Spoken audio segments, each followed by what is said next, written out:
Welcome to the Grain of Salt podcast. My name is Hank. With me is Ben. For this season of Grain of Salt, we're talking about the TV show Ultra Q from 1966? Yeah, 1966. And Ultra Q is kind of picked off of the production of the Godzilla movies, and it was the most expensive television show ever in Japan up to that point. It was very successful, and after the 28 episodes they made of it, or I think it technically after the first 27 came out, it just turns into Ultraman. Like, they take a week off and then it comes back as Ultraman. And so then it's just Ultraman from then on. Nice.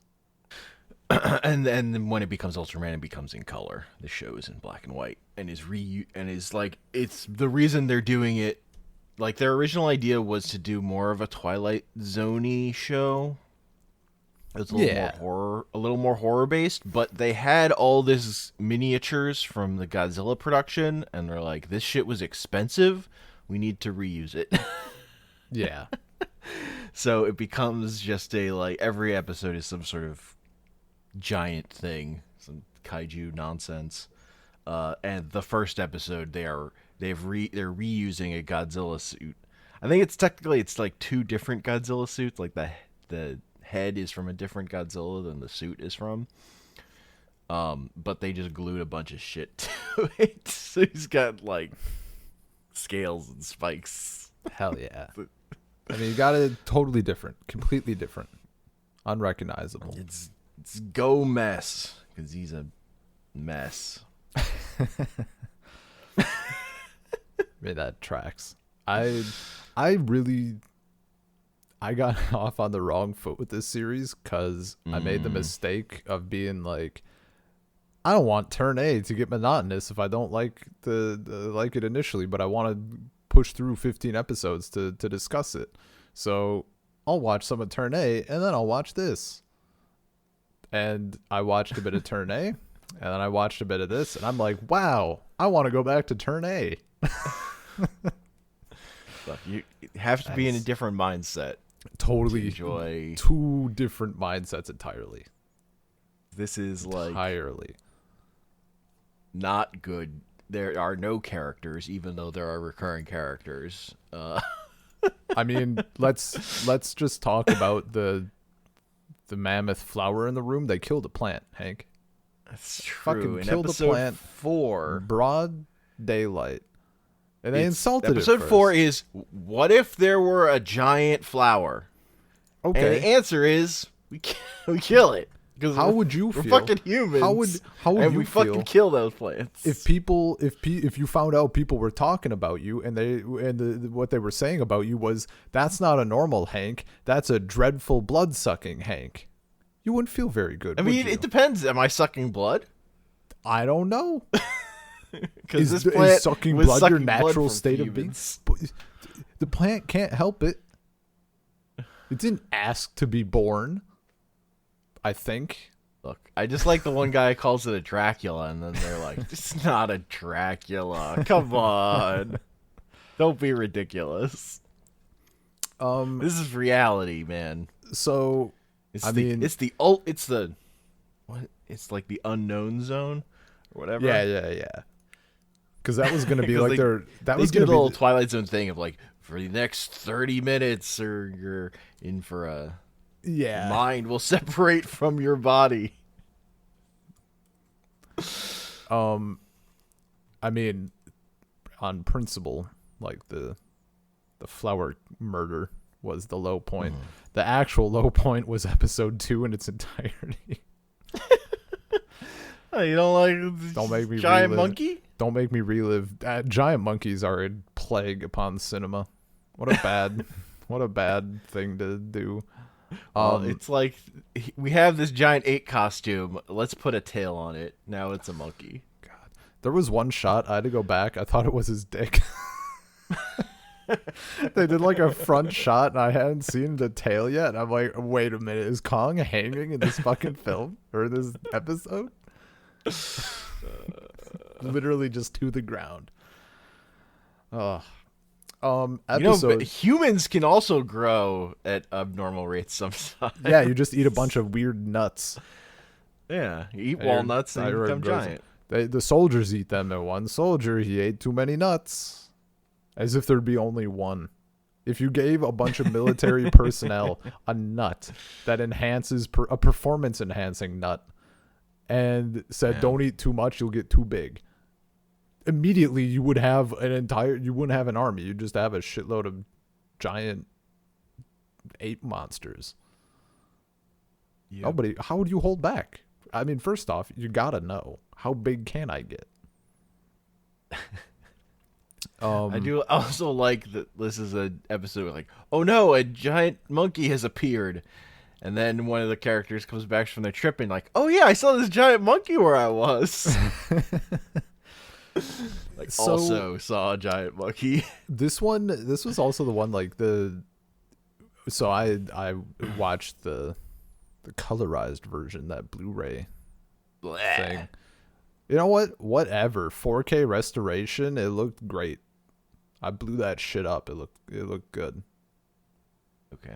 I could just go in VLC. I also think for the vibes of this show, I think black and white's better. Tell you what, I'll get the best of both worlds. I'll go into VLC and I'll turn it black and white. Watch that 4K restoration in grayscale, the way it was meant to be consumed.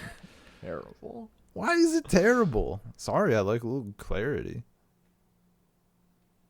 I like being able to see what's happening. It was originally intended. I don't have a TV that old. Well, I mean, on a modern screen, also way better quality than you would have on a normal broadcast back then in 1966. But yeah, as it was intended. That's what I'm saying. I don't have a. Well, you know what? I could probably find a 1966 television set from around here. There's a lot of Soviet shit floating around. Thinking about it.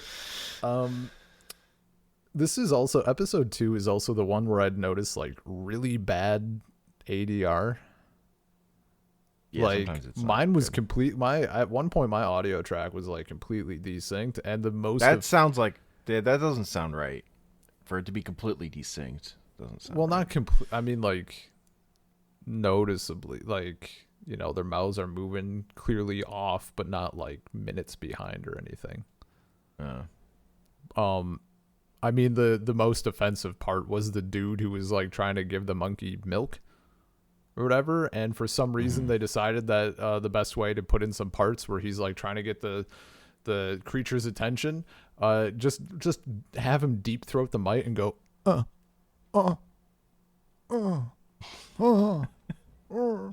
like it was just, there's like barely any noises, and it's just him making these little, even like stereotypical monkey noises would have been at least not as weird. Doesn't do that. He does not do that. He just kind of softly grunts into the mic. Uncomfortable. What was your favorite episode? What was my favorite? I don't know. I really like the monster from the third one because it looks so dumb. Dude, yeah, episode 3. Yeah. You know what? I mean, it's dumb as hell. Good effects though. Like, yeah, it looks dumb, but it's done well. Because then also like because it has these like fucking eyeballs on stalks. You get good shots of it like coming over a hill. Yeah. As you have like the foreground object where people are running away, and then these like dopey eyeballs rise up behind them. Shit's good. Yeah. Well, that was the slug monster. When it was coming out of the cave initially, or like when they were still in the cave and you see it like slugging around a little bit. That was the point where I was like, you know what? This show seems like it has a budget. Like, like these effects are actually good, like on par with the films and shit. So that was cool. Yeah. And then they kill it, and then another one pops up. Yeah, Oh, and it just actually, kinda, they kill it. It walks into the ocean and dissolves. yeah, it runs well. Slugs and salt, you know how it is. The opposite of peanut butter and jelly. I love how he just overshoots though. He just like hops that cliff. It's just like, oh no, I can't slow down. Seeing the rubber thing, what the model or whatever the hell they use, like just slap into the water was pretty good. It was very funny.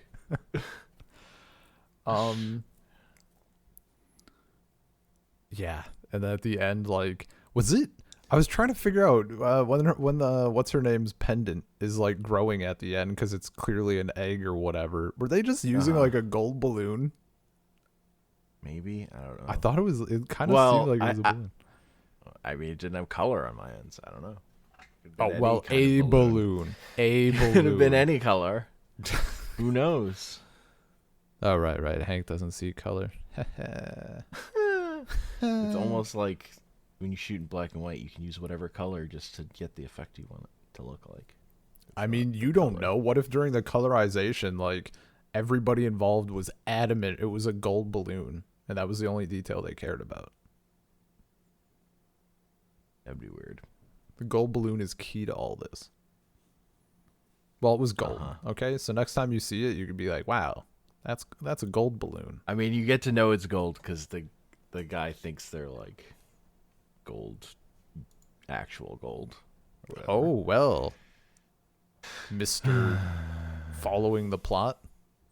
I'm a visual learner.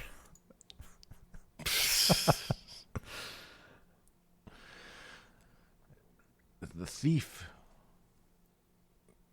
Oh my god, they steal that money and then they're like, we're in this cave, let's split it up now. Let's just pile all this money on the ground. And then they're just like, they stumble on him, they're like, quick, get the money back. God. Those guys are dumb. Great villains. Top tier. My favorite recurring character is the scientist because he has a mustache, so he's very and a white beard. So he's recognizable. I mean, we got? I mean, yeah, we have Yuriko, we got Jin. We have that scientist dude. We have, Juriko is kind of like the oddball guy, right? A little bit. No, you said Yuriko. I'm thinking of Juriko. Yuriko is the girl. Oh, the photographer? Ippei is the weird guy. Ippei? Why does think? And then Jin is the main dude.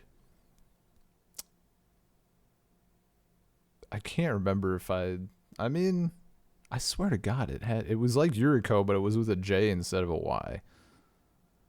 Huh. And you know what? I swear to God, it was Jiriko. Or maybe there wasn't even a K. I don't even know. You know what? Just never mind. I have no idea. I don't have answers for you. There's a in this case, there's a I'll check. Because there's a non-zero chance my subtitles are just fucky. Or the Blu-ray subtitles, they changed weird shit. But there's also a non-zero chance I'm just going insane slowly. Yeah, I don't know. I don't know what to tell you. I don't know what to tell me either. I liked Gomess. Not Gomess. The thing that fought Gomess. Do you remember its name? It started with an L. Litra. The bird boy. And then it just dies at the end, like, and then it ends and they're like, we gotta dig a grave. Gotta dig a grave, dude. For a kaiju. It fulfilled its destiny. What is shit destiny? It's pretty bad. Like just like hang out in this tunnel where this monster is going to show up and then just fight it and then die. Get into a slap fight and then eat shit. Yeah. Yeah. It is very funny, like seeing the Godzilla suit, but it's like not that big. Yeah. Like the scale, they're just working at not as big scale on this show as they do in Godzilla movies. Mm-hmm. It's just kind of funny. seeing like Man. a I do. Godzilla that's like whatever a third the size of a normal one, or however proportional it is. Yeah. The miniature stuff is good though. I didn't know Yeah, that the I didn't effects know are that they pretty good. necessarily like reuse stuff. I just noticed that like it was on par, you know. Yeah, I mean you can really tell with Gomez's like headpiece because it's like that. It's not like a head that melts into the body. It's like has like a rib to like because it's like a hat that he put on. Um, See, but yeah. I could not tell you like what parts of what things were used for like other films. I'm just so immersed in the world. I don't see You don't see Ghidorah's the arm obvious and like seam that like Gomez has like a neck fringe. It's clearly just to allow the helmet to pop off and on. no, it's Headpiece. cuz he has a neck fringe. It's canon. Uh huh. Don't bring your out of universe explanations into my Ultra Q universe. I mean, the fact That is that they're only reusing Gomez. Godzilla suit is like a 9 out of 10 of the reasons I wanted to watch this. So the other being like the historical context of Ultraman. Um, and Ultraman also the first monster he fights in that is a reuse of a Godzilla suit. Also, Getting into some shit. What's the ship where if you rebuild a ship with like if you slowly replace all the parts, is it the same ship? It's like a person. It's a name. Ship of Theseus. Right, yeah, sure, that nice simple clean short name. Um you know, if you if you segment a Godzilla suit into like 100 parts and put it with different monsters in a show, is that a Godzilla show? Yes.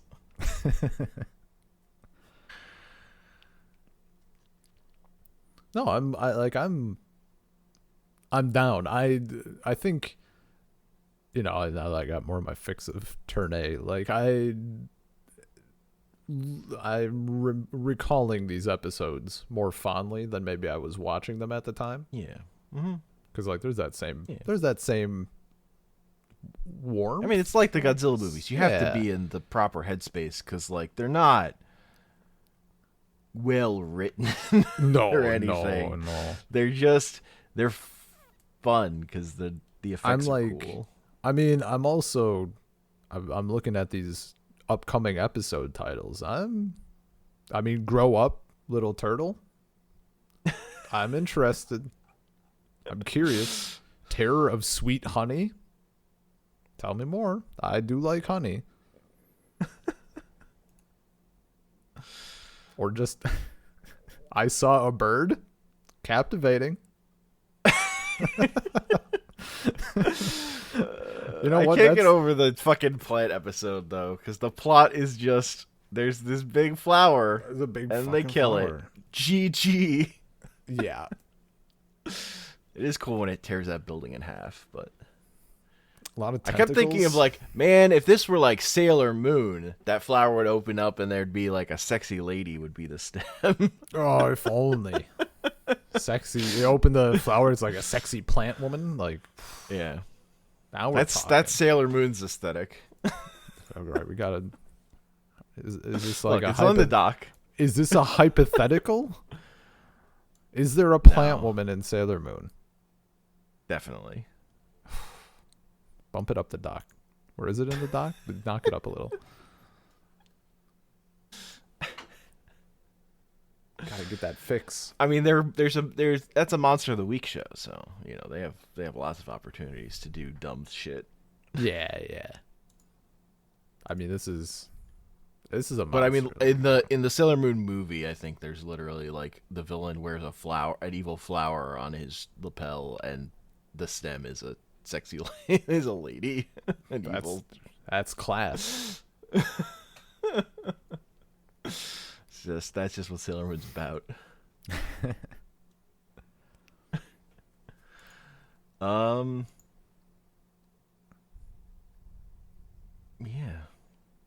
shit's just pretty good. Like again, it's the most expensive Japanese show. Like 66, so the effects are pretty fucking cool.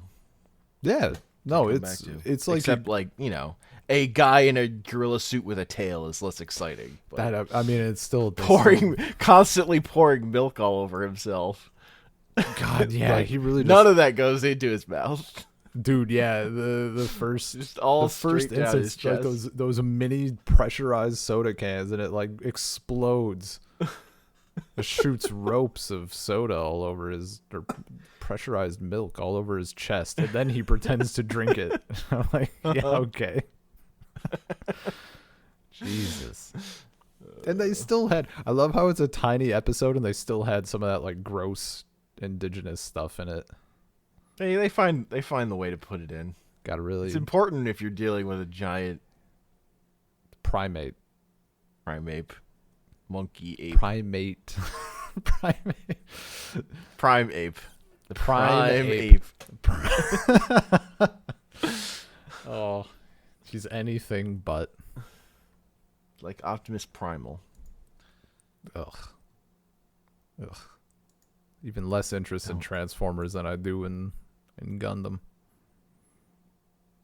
Optimus Primal is great. He can fly. Because originally his toy was going to be a bat. And then they changed him to a silverback ape. So his character could fly. I mean, yeah. Flying apes. Only in robot mode can you fly. But Well, it goes without saying.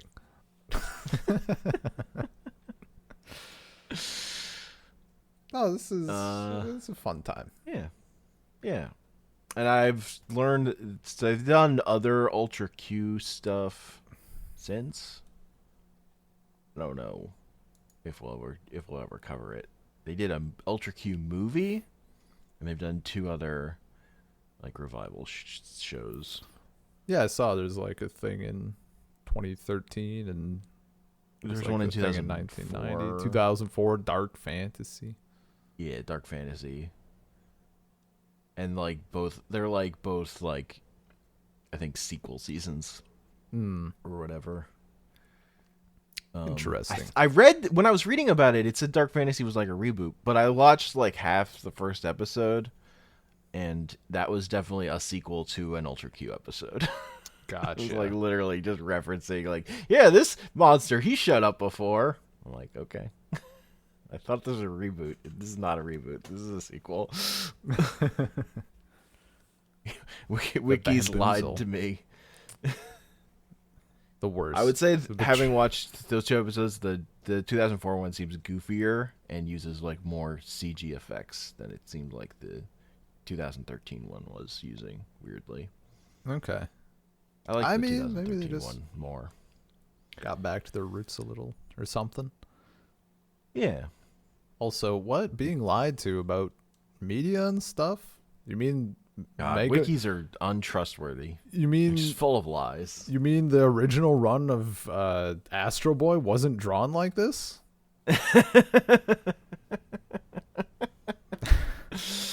God. It did certainly. I mean, I was like, yeah, I mean, this does seem like it would be influential. 80 years before or whatever. Uh-huh. Good stuff. Yeah, I'm tapped on. I just like think of the slug monster of like the way it looks. I'm like, it me. This is how I feel. I do love how they just like it just slugs away at the end, and they're like, well, we'll never be able to stop aliens, I guess. They don't do shit. It just goes off into the night and like what appears to be it's like the suburbs. And they try to have like analogies or morals or shit. Like it doesn't work. It doesn't make any sense. Which makes it better. Yes, true. Fucking nonsense. Fucking nonsense. The other thing I would say I really like about these is because they're 24-minute episodes that have to get it done. Like, you get right into the shit. Like, Yeah, that's pretty nice. monster shit shows up right away. So that's pretty good. It's like 24/7 Godzilla time. Hell yeah. But even better. Oh my god. We're dealing with Godzilla time. I was gonna say we're dealing with Sub Godzilla time. Yeah, man. Anyway, I think that's a podcast. Podcast@gmail.com. CircleCirclePod on Twitter. Find us on Spotify, Apple, other podcasting platforms. And I'm on Twitter @ComicPanels. Yeah. I'm not on Twitter. It was a nice little Neat. grain. Ultra Q is 28 episodes, so we'll go through those. Groups of 4. Yeah. Yep. Cool. Anyway, your mind can now return to his body. Peace. Peace.